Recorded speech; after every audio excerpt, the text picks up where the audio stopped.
Amém.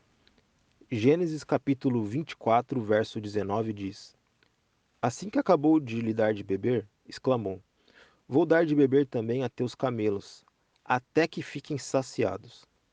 Apressou-se em esvaziar todo o seu cântaro no bebedouro dos animais, e correu ao poço para tirar mais água e tirou-a para todos os camelos. Até aqui. Existe uma área na gramática de estudo chamada etimologia. A etimologia ela traz o entendimento da origem das palavras, de como que elas surgiram, de como que elas foram formadas. E a palavra esforço, ela tem origem na junção de duas palavras, que é a palavra força e a palavra fora. Ou seja, seria demonstrar uma força externa, ou seja, algo que pudesse ser visto e entendido que estava sendo feita uma força. E no significado dessa palavra, nos dicionários atuais, diz que esforço é uma atividade ou um empenho além de uma força normal, ou seja, você está fazendo uma sobreforça, seja ela física, intelectual, ou no caso psicológica, né, ou até um esforço moral. Um esforço físico a gente sabe, né? Por exemplo, você está carregando aí um saco de cimento, é notório, qualquer um vê que você está fazendo um esforço, porque é algo assim que exige um empenho muito grande para que você faça. Um esforço intelectual, por exemplo, ou psicológico, é quando você está meditando nas escrituras. O Salmo 1 diz: Bem-aventurado o varão que medita dia e noite. Meditar na escritura exige muito esforço. É algo muito complexo você meditar em alguma situação, algum assunto.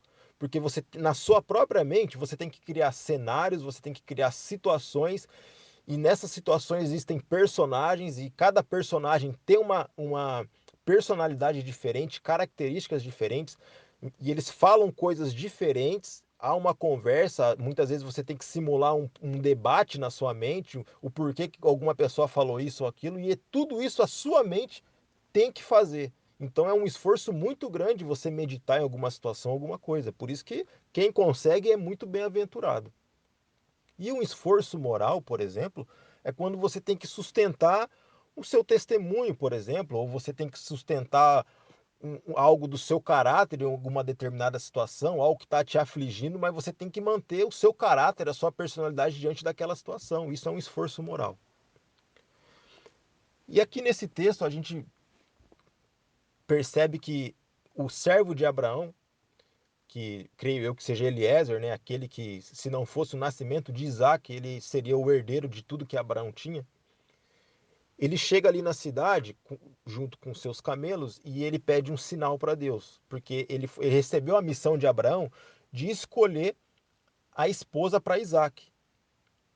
Ou seja, Abraão a gente sabe que tipifica Deus, e Isaac ele tipifica Cristo. Durante muito tempo, muitos falaram que esse servo de Abraão tipificava o próprio Espírito Santo. Mas tem um detalhe: esse fato está acontecendo no capítulo 24. É o desfecho, é o encerramento de uma situação.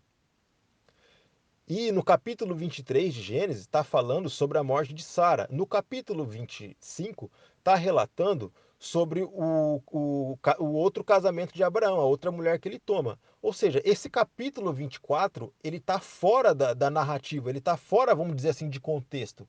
Ele foi inserido ali de forma providencial. Essa narrativa que relata no capítulo 24, ele não poderia estar em outro capítulo, tinha que ser no 24.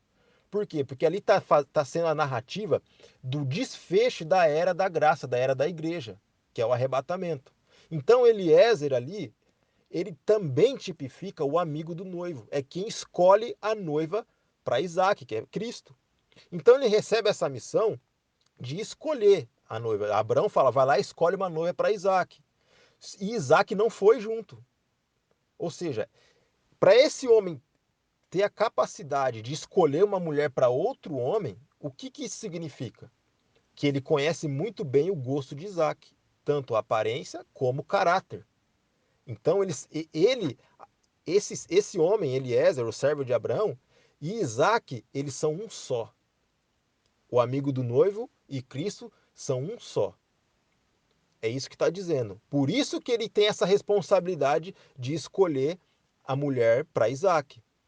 E quando ele vai escolher essa mulher, ele pede um sinal. Ele fala assim, ó, a mulher que eu pedi água e ela se oferecer para abastecer todos esses camelos, ele tinha 10 camelos, ele saiu lá da terra de Abraão, que estava lá em Canaã, com 10 camelos e de todos os bens que Abraão possuía.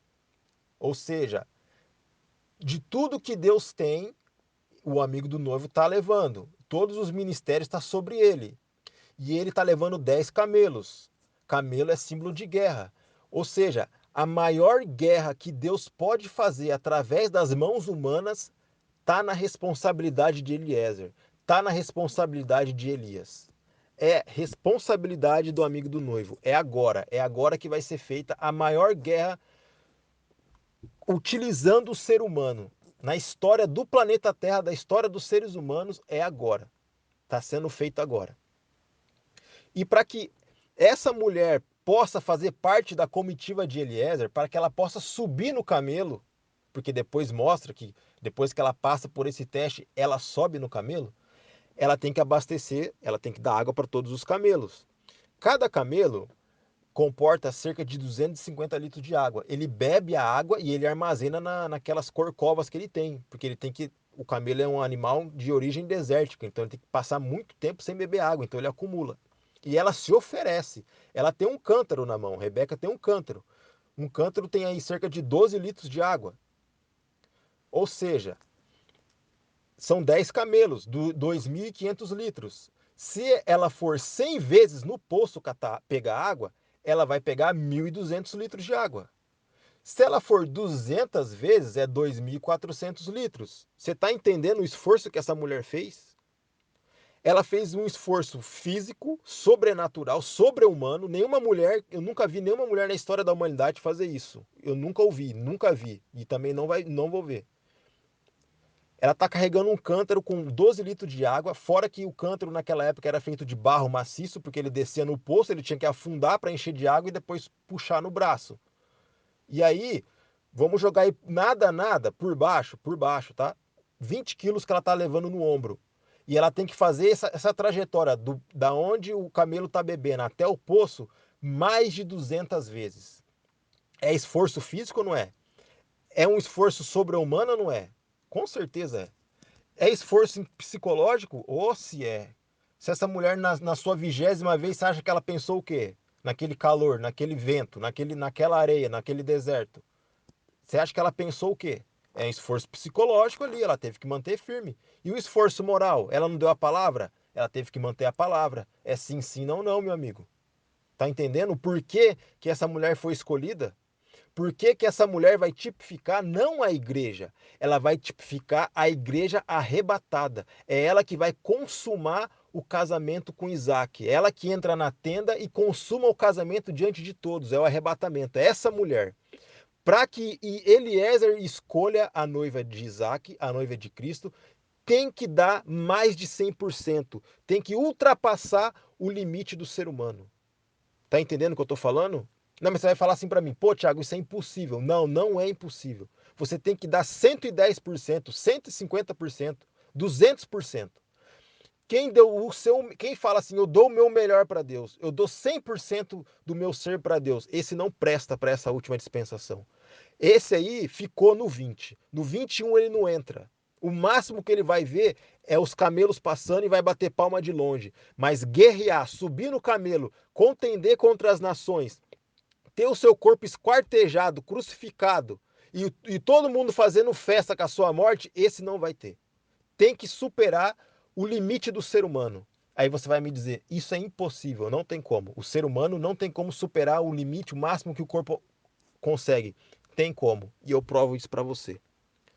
Vamos avançar aí no tempo e vamos lá em Mateus capítulo 26. Jesus ele está no Getsemane. Vamos só dar um contexto do que está acontecendo. Já começa a adentrar a noite próximo da madrugada. Naquela época, as pessoas acordavam quando o galo cantava. O sol não tinha nem nascido, já estava de pé as pessoas. Então eles estão acordados o dia todo e está começando a entrar a noite. Eles estão acordados, próximo da meia-noite. Aquele momento, os discípulos já estavam cansados. O peso do cansaço do dia, eles andavam muito, não tinha carro, não tinha moto naquela época, nem bicicleta. Então, eles estão cansados naquele momento. E 2 dias antes, Jesus tinha falado para eles sobre o que? A parábola do que? Das 10 virgens, das nécias e das prudentes. Nós sabemos que a trajetória de Cristo na Terra é a trajetória da igreja. Então ali, aquele momento no Getsemane, está finalizando o ministério de Cristo. Ou seja, ali está tipificando o final da era da igreja. E Jesus, ele deixa os 8 discípulos para trás e chama 3, que são os mais íntimos, Pedro, Tiago e João. Tá entendendo o que eu tô querendo te dizer, né? Tem que ser íntimo de Cristo, tá? As virgens nessa ficou para trás dormindo. As prudentes têm a palavra e têm o azeite transbordante, são os que são íntimos. Mas tem um detalhe. Jesus fala assim, ó, vigia aqui comigo, tá? Fica acordado. Vigiar é ficar acordado, tá? E quando o nosso corpo está em estado de vigia, é que ele está acordado. Ele fala, ó, vigia aqui comigo que eu vou orar. Eu estou em profunda agonia, minha alma está em profunda agonia, eu estou sofrendo agora. Fica aqui comigo. Jesus também estava junto com eles e estava acordado ao mesmo tempo, passou o dia todo junto com eles. Então, o cansaço que incidia sobre Jesus era o mesmo que incidia sobre os discípulos. Por que que Jesus conseguiu superar o limite dele? Ó, o relato bíblico diz o seguinte no Evangelho, que o sono os dominou. O sono é um mecanismo do nosso corpo que faz com que o corpo pare. Ele fala assim, ó, corpo, você tem que parar, você tem que descansar, tem que recuperar energia. Durante o sono, o seu corpo faz diversas reações físicas, reações químicas, reações biológicas para que você possa recuperar a energia e continuar a sobreviver. É questão de sobrevivência. E Jesus chega e fala: ó, vigia, fica acordado, não dorme. Os trabalhadores dão 10ª hora, falta só 1 hora, fica só mais 1 hora comigo. Não pode dormir. Por quê? Os trabalhadores dão 10ª hora não trabalharam o dia inteiro, eles não suportaram o calor do sol. Eles chegaram na última hora, não tem desculpa. Não adianta falar que está dando o melhor, tem que superar. E como? Ó, a dispensação ali está mudando. Eles estão ali na dispensação de só escutar Jesus. E Jesus fala assim, ó, vigia, ora comigo. É a última missão deles ali. É a última missão que Jesus está dando para os discípulos. Ó, vigia, fica acordado e ora. Se esforça. O esforço sobre-humano vai gerar o espiritual, vai gerar a oração. Vai fazer vocês participarem das últimas guerras. É agora. Fica acordado. Tem que ser assim. E aí Jesus vai lá e ora, e ele começa a suar gotas de sangue. Se os discípulos tivessem entendido o que Jesus falou lá em João capítulo 6, ó, quem comer do meu corpo e quem beber do meu sangue, esse tem parte comigo, ou seja, ser participante da minha obra, das minhas aflições, tá aí o segredo, o entendimento é esse. Na última hora, se você não for um com Cristo, não fazer parte das aflições dele, você não vai ficar acordado. A aflição, o estado de angústia é o que faz tirar o sono. Ninguém em angústia, em sofrimento extremo, consegue dormir. Era isso que os discípulos precisavam entender. Esse era o esforço sobre-humano que eles tinham que ter. Só que eles não entenderam o que Jesus falou lá em João capítulo 6. E por isso que eles dormiram. Quando Jesus voltou, Jesus tinha que ter encontrado Pedro, Tiago e João suando gotas de sangue. Eles tinham que estar encharcados de sangue também. Igual Jesus. É um só. Jesus ele vai para a oração como noivo. Quando ele volta para cobrar os discípulos, ele está voltando como o amigo do noivo, ele que acorda as virgens sábias, as prudentes ali, que tem o azeite e tem a palavra, mas dormiu. É o que está falando em Mateus 25, na parábola. Mas eles dormiram. Mas Jesus cobra, falou: oh, era para você estar acordado, vocês não puderam ficar nem 1 hora comigo, pô. Tinha que ficar acordado, não podia, tinha que passar, tinha que dar 150%, tinha que ser igual a Rebeca, entendeu? Tinha que superar, o 100% não resolvia naquela situação, senão Jesus não cobraria, tá entendendo? Então, agora, nessa última dispensação, nessa última hora, na reta final, só sobe no camelo, só vai guerrear, só vai transtornar as nações aqueles que tiverem um esforço sobre-humano, aqueles que superarem o limite, aqueles que entenderem, entrar na dispensação da agonia, do sofrimento extremo, fazer parte Sangue, suor e lágrimas é aqueles que se fizerem um só com Cristo e com o amigo do noivo, e com Eliezer, e com Elias, e com o mestre Tupirani, é o que vão transtornar as nações. É isso aí. Amém. Até aqui.